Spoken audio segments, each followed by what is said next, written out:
Vamos lá! Começamos o capítulo com uma nova feiticeira se aproximando de uma floresta ao mesmo tempo que a batalha em Shinjuku está ocorrendo. A feiticeira expressa confusão ou surpresa, perguntando o que estava acontecendo. Em seguida, ela questiona se alguém causou uma explosão acidental na floresta. Por fim, ela questiona por que os assuntos do jogo do abate não foram concluídos ainda. A feiticeira se encaminha para dentro da floresta e observa que a adição contínua de regras gerais parece ter o objetivo de evitar confrontos violentos e forçados. Ela especula que esse esforço pode ser resultado da resistência por parte dos feiticeiros despertos, que se opõem ao método de matança. No entanto, ela se pergunta se essa tentativa de aplacar a resistência levou à desilusão, a ponto de enviar o exército de milícia para dentro das barreiras, como se fosse uma medida drástica criada pelo Kenjaku. Ela questiona se mesmo essa ação extrema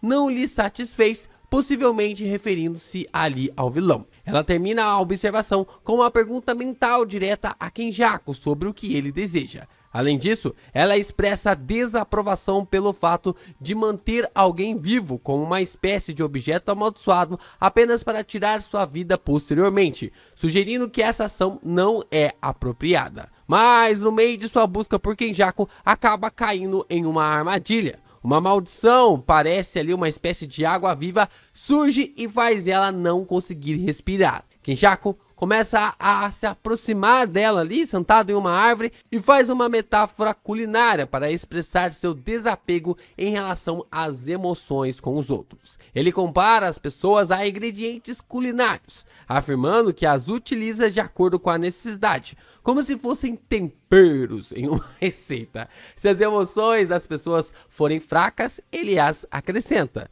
Se é necessário, intensifica, mas se forem fortes, ele as dilui. Kenjaku enfatiza que não se envolve emocionalmente com ninguém, tratando ali com suas emoções como algo sem importância, assim como a água em uma receita, e afirma que ela não tem significado especial para ele. O que tira a dúvida que eu tinha sobre o Kenjaku carregar as emoções dos seus receptáculos junto de si, por causa da fusão de suas memórias na conversa que ele teve com o Mahito. Mas, pelo jeito, não.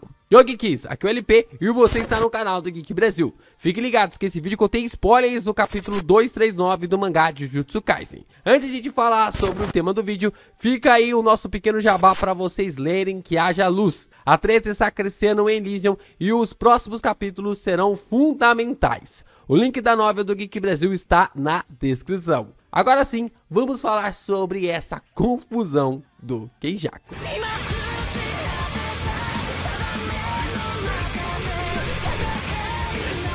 Voltamos com a garota tentando reagir e vemos que seu poder amaldiçoado vem do seu cabelo.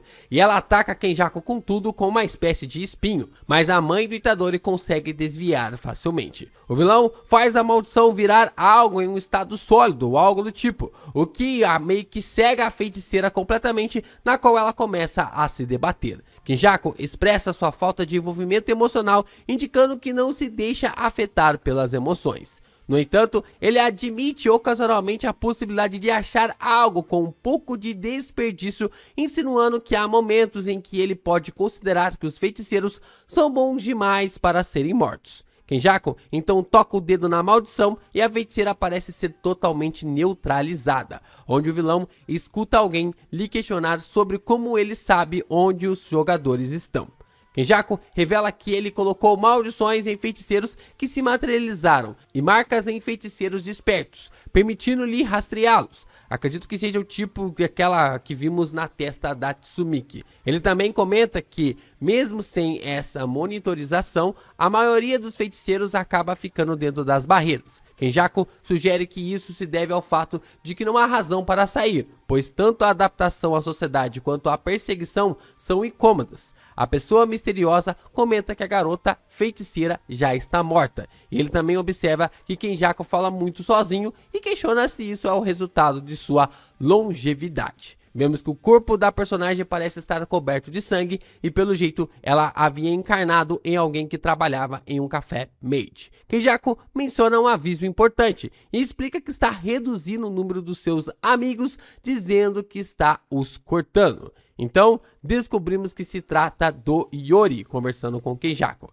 A mãe do Itadori faz uma proposta a Iori para que se tornem amigos. Eles se referem ao antigo oponente do Megumi pelo nome Iori. E assim, o feiticeiro concorda que a proposta não é má e sugere que Kenjaku pode chamá-lo pelo nome. Kenjaku expressa satisfação e brinca ao estabelecer algumas condições para a amizade, incluindo a exigência de não entediá-lo ou de ser igual a ele ou coisa do tipo. Iori entende que Kenjaku está brincando e comenta que já está cansado de amigos com cabelos compridos, de maneira irônica. Kenjaku responde também que pena. Iori estava fazendo uma clara referência a Reg. Kenjaku então pede para Iori esperar um minuto e pega o celular no bolso. Assim, ele vê a transmissão da batalha e vemos que, no exato momento em que a mãe do Itadori está conversando com Iori, é quando o Sukuna cortou o corpo do Gojo. Vocês que estão reclamando do corte do Rei das Maldições por não terem visto, mas nenhum Kenjaku viu.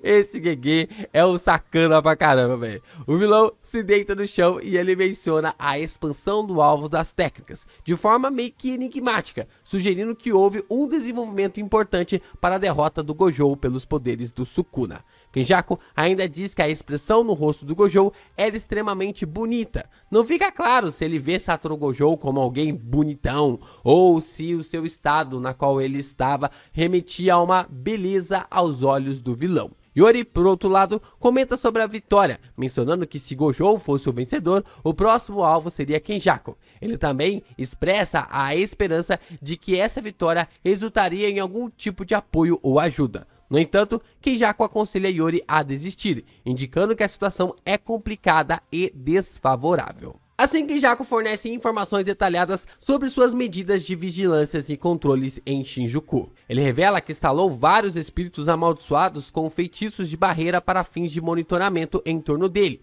e na região de Shinjuku. Kenjaku explica que a energia amaldiçoada total é uma das métricas que ele usa para a vigilância. Ele pode sentir essa energia mesmo à distância, permitindo-lhe perceber a presença de pessoas em Shinjuku e monitorar constantemente a quantidade total de energia amaldiçoada dos feiticeiros reunidos na área. Ele menciona que a detecção de pares de pessoas é especialmente notável, sugerindo que a formação de grupos de 2 pessoas é particularmente destacada em seu sistema de vigilância. Kenjaku também revela que é capaz de compartilhar uma visão com todos os espíritos que ele empregou na vigilância. Por fim, ele comenta sobre a presença de feiticeiros específicos, incluindo a Maki Zenin, a portadora da restrição celestial, e além do irmão mais novo de Mei Mei, que provavelmente tem uma técnica de sistema de transferência espacial. Vamos falar um pouquinho sobre isso no final do vídeo. Ele alerta que lidar com apenas esses feiticeiros é perigoso, insinuando a complexidade da situação. Iori, por sua vez, questiona se Kenjaku está sugerindo que o vilão pode escapar a qualquer momento dele, e expressa preocupações sobre a falta de otimismo do Kenjaku de lutar contra ele em relação à sua situação. Kenjaku responde que eles estão sozinhos naquele lugar acima de tudo. Só que então, do nada, onde o Iori está, milhares de maldições vêm pra cima em forma de vários animais. O feiticeiro só tem tempo de colocar a mão na boca com uma espécie de reação. Kenjaku sorri, questionando a Iori sobre o feiticeiro à sua frente querer lhe pegar desprevenido, cansado ao ponto de se render. Mas Iori é esperto, ele arranca um dos seus dentes e joga na floresta, o que faz ela queimar por inteira, o que pode mostrar que a feiticeira Made havia percebido uma explosão do Iori que também estava chegando para confrontar o Kenjaku. Uma maldição se aproxima dele e ele arranca um olho seu e coloca dentro dela para que se exploda. Só que nesse momento, várias maldições pequenas lhe cercam em uma velocidade assustadora com bicos bem afiados. Kenjaku comenta que havia se lembrado de que Iori podia usar energia reversa, e o vilão menciona que mirou na cabeça do seu rival de propósito. Vemos então Yori e seu pescoço e nuca, que foram todos atingidos pelas maldições, neutralizando-o totalmente. Ele comenta sobre o estado do Yori como feiticeiro materializador e como isso o limita em enviar feitiços de reversão na forma na parte inferior do seu corpo, basicamente ali do seu pescoço para baixo. Yori expressa sua frustração mostrando uma expressão de raiva, questionando Kenjaku sobre seus objetivos. A mãe do Itadori responde de maneira evasiva, afirmando que ele é esquecido facilmente, especialmente quando não se importa com as pessoas na qual ele está conversando, e que também é alguém que fala demais. Então, ele revela que planeja encerrar o jogo do abate, erradicando todos os jogadores, usando isso como um vínculo. Além disso, ele planeja ativar a super sobreposição e assimilação com Tengen, que se tornou uma entidade superior aos humanos no Japão. Kenjaku se aproxima de Yori e o mesmo permanece ajoelhado, sem poder usar sua energia reversa, e sua técnica é Game Over pro feiticeiro. Yori expressa sua surpresa e incredulidade diante de Kenjaku, que acabou revelando o seu planejamento. Kenjaku, por sua vez, apresenta uma perspectiva filosófica, questionando se Yori não deseja ver coisas que nunca viu, e se não deseja verificar se algo que encontrou é verdadeiramente cativante. Ele sugere que essa busca por novas experiências e a busca pela verdadeira essência do que é interessante é o que realmente significa viver. Bacana como isso classifica o Kenjaku como um pesquisador, um cientista que não tem ética nenhuma, mas que quer ver apenas os resultados de suas pesquisas. Kenjaku se aproxima do Yori ainda mais e vemos um quadro bem interessante do Gege. É quase como se o autor quisesse fazer a gente ver a silhueta da verdadeira forma do feiticeiro. Yori responde da forma indiferente e evasiva, dizendo que não sabe, respondendo à questão que Kenjaku mencionou anteriormente. Em seguida, Yori faz um comentário áspero e irreverente, sugerindo que Kenjaku pule de sua própria sujeira todas as manhãs, assim falecendo. Kenjaku responde com uma pergunta, sugerindo surpresa com a resposta do personagem. Mas então, o pior terror para Kenjaku chega. Ao fundo pelas ruas, gritando de que havia viajado até Hakodate e achado a cidade maravilhosa, Takaba surge. O comediante está em total do seu uniforme, e a conversa entre Kenjaku e Takaba revela mais informações sobre a situação. Kenjaku expressa surpresa com o fato de que Takaba veio sozinho para enfrentá-lo. Ele nota que o comediante não trouxe consigo um corvo, para que a luta seja transmitida e que não há sinais de vigilância. Ele suspeita que a mudança discreta no total de energia amaldiçoada perto deles pode estar relacionada à técnica do irmão de Mei Mei. Kenjaku também comenta que a seleção do assassino que veio atrás dele é estranhamente sem sentido e sinistra. O vilão prepara 2 maldições para atacar Takaba e dispara um jato preto, quase com a mesma característica que a Yoruzo fez contra o Sukuna, mas é claro, com material totalmente diferente, acertando o comediante com um golpe fatal. Kenjaku revela que não tem muito interesse nos jogadores despertados, aqueles que foram modificados no final de Shibuya, considerando-os meramente números para preencher as barreiras. No entanto, ele menciona Hiromi Higuruma como uma exceção, alguém que parece ter um potencial especial. Mas o Takaba se levanta do chão, como se nada tivesse acontecido, com o comediante totalmente enfurecido. A conversa é dominada por Takaba, que expressa raiva e ameaças diretas a Kenjaku.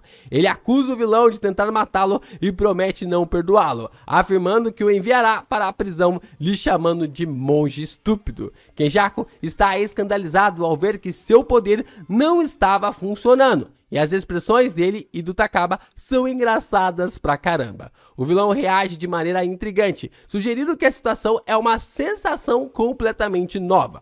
Ele parece surpreso com o fato de que o ataque contra o Takaba não funcionou, mas ao mesmo tempo ele questiona se o ataque não funcionou devido a alguma mudança sutil na dinâmica da situação. Kenjaku sabe que o ataque funcionou, mas ao tocar o Takaba é como se o golpe deixasse de funcionar. Para quem não se lembra, no capítulo 173 temos a explicação um pouco sobre os poderes do Takaba.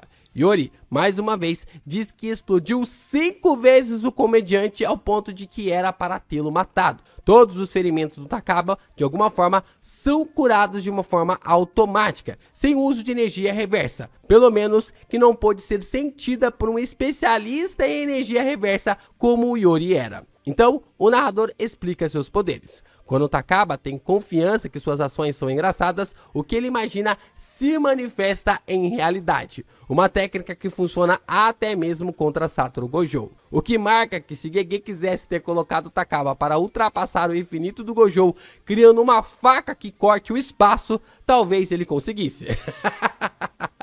É o verdadeiro Two Force de Jujutsu Kaisen. Mas a grande questão é que nem o Takaba sabe dos efeitos da sua técnica, o que pode ser algo excelente e ruim. Takaba compartilha então uma perspectiva inusitada com Kenjaku, afirmando que, apesar de haver muitas coisas emocionantes no mundo, a situação mais emocionante é quando um comediante mediano, cuja única função é fazer a plateia rir, é tão engraçado que acaba sendo sequestrado pelas gargalhadas do público. Essa descrição é uma metáfora única para a ideia de algo se destacar de forma espetacular e inesperada. Kenjaku concorda com a observação de Takaba, demonstrando que há uma estranha cumplicidade entre eles em relação a essa perspectiva. E assim, os dois personagens se encaram, marcando o confronto mais inusitado de Jujutsu Kaisen: Takaba versus Kenjaku. Quem diria?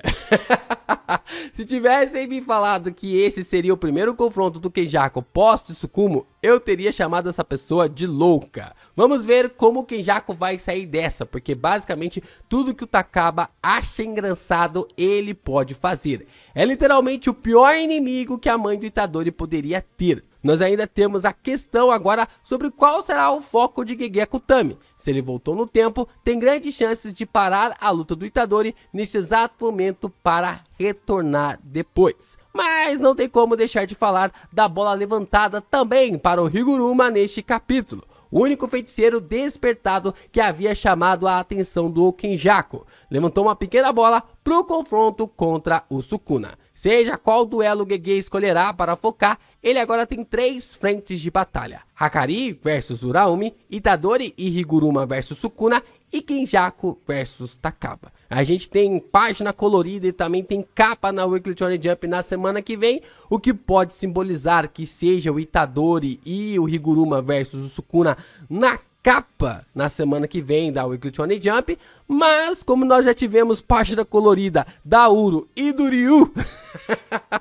então tudo pode acontecer. E nós também temos algo muito importante, não assim que desastre tal, mas é algo que já fica um pouco mais claro, que é a técnica do Ui, que é de teleporte, como já estava bem evidenciado na história. Kenjaku diz que a técnica do Ui pode ser um sistema de transição espacial chamado de Kukan Tenin Kei. Kukan significa espaço, referindo-se ao espaço físico ou à dimensão. Tenin significa teleporte ou teletransporte, que é a capacidade de se mover instantaneamente de um local para o outro, bem que basicamente ali sem ter um espaço entre eles. E Kei é um sufixo que indica sistema ou tipo. Agora só precisamos saber que conceito científico Gege Akutami vai usar nisso, ou se é uma das capacidades do ilimitado, já que Ui e Meimei podem pertencer ao clã Gojo, já que seus verdadeiros nomes